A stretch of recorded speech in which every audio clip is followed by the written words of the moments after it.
Circadian guidance. Today I'm going to be discussing Chiron conjunct the south node of the moon, also known as Ketu in Vedic astrology, and what energies this configuration represents when it appears in a birth chart. How we can work with these energies, if it's a signature you carry in your chart, the unique gifts and challenges that it holds. So Ketu, or the south node of the moon, is what we've mastered. It's connected to our ancestry and our past lifetimes. It also, in modern astrology, they say represents the younger years of life, but it's really deeper than that. It's really part of our cosmic imprinting, you could say.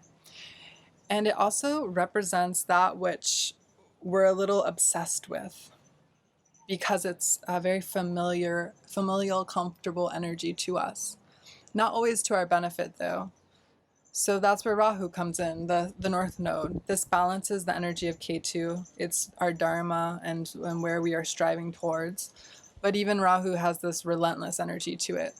So both energies, Rahu and Ketu, can get a little out of hands because they're severed parts of a dragon in Vedic astrology. Ketu is the tail, Rahu the head.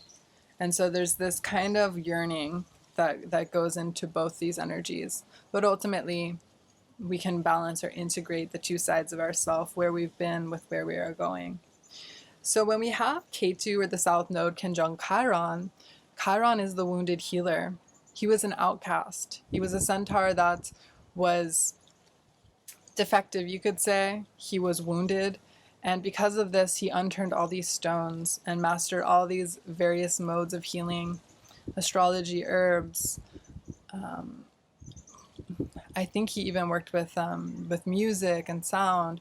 And in a true centaur fashion, centaur, of course, is the symbol for Sagittarius, he synthesized many ways of healing. He was a Renaissance type of character. But that was really his mission, to help other people heal, because that was this great wound that he carried. And Chiron, you can find it on the chart. It's the asteroid that's symbolized by the glyph that looks like a key. And so I always say this is the key. It holds the key to how we can unlock doors and liberate others. But first we have to do that for ourselves. So when Chiron's conjunct the South Node, there were many lifetimes, and there's a deep imprinting or echo of being this leper in a way, or this outcast, being someone that doesn't belong. There's a deep rejection wound, and there's a deep searching for healing wound that comes with it. Now, it's interesting to note that Ketu in Vedic astrology is connected to the energies of Jupiter and Mercury, and it also represents healing, occult healing, spirituality, the mysteries, if you could say, and that which is hidden, and these latent abilities within someone that can be tapped into. So all of those psychic abilities, all of those latent, powerful tools that human beings have. And so those who come into this lifetime with this configuration have great healing powers and potency to tap into, but they need to release some of these old stories and release the parts of the body that are holding on to some of this victimhood, suffering, or alienation. When they do that, ultimately they have this amazing potential to help liberate others from that same type of suffering. And so it's a really potent aspect to have in the birth chart. And the ways you can understand your unique medicine is to really explore the house that it's showing up in, any other planets that are involved in the configuration, if you have other planets in the conjunction, as well as the sign. And if you're into Vedic astrology, the nakshatra that this conjunction is occurring in. This all will give you greater information into the story of what you've gone through in past lifetimes that are still a part of your spiritual or cosmic DNA, so to speak, that you can this time carve that new pathway to release that story, and ultimately help people who in this lifetime may be struggling with those same areas. So one example is, I'll give it, is say this conjunction is happening in Cancer.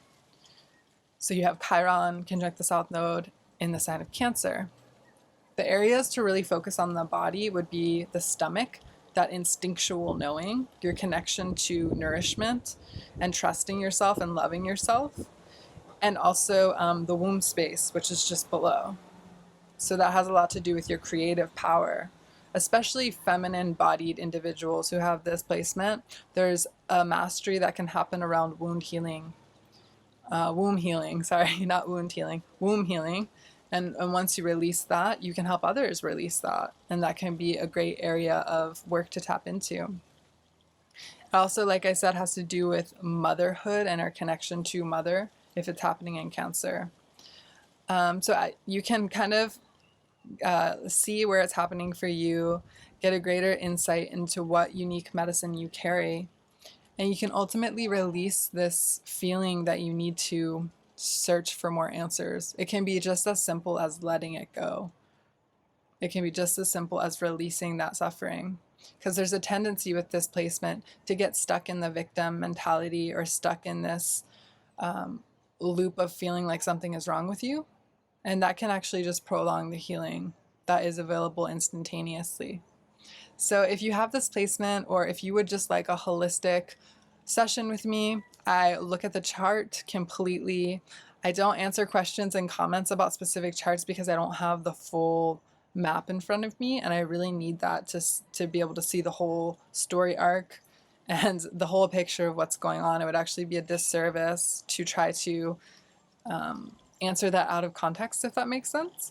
So I do have sessions available on my website. I do life mapping, so I also help you understand what cycle of life you're in now and where you're at in your process and what themes are most alive for you and any opportunities that are presenting themselves to you at this point in time here now.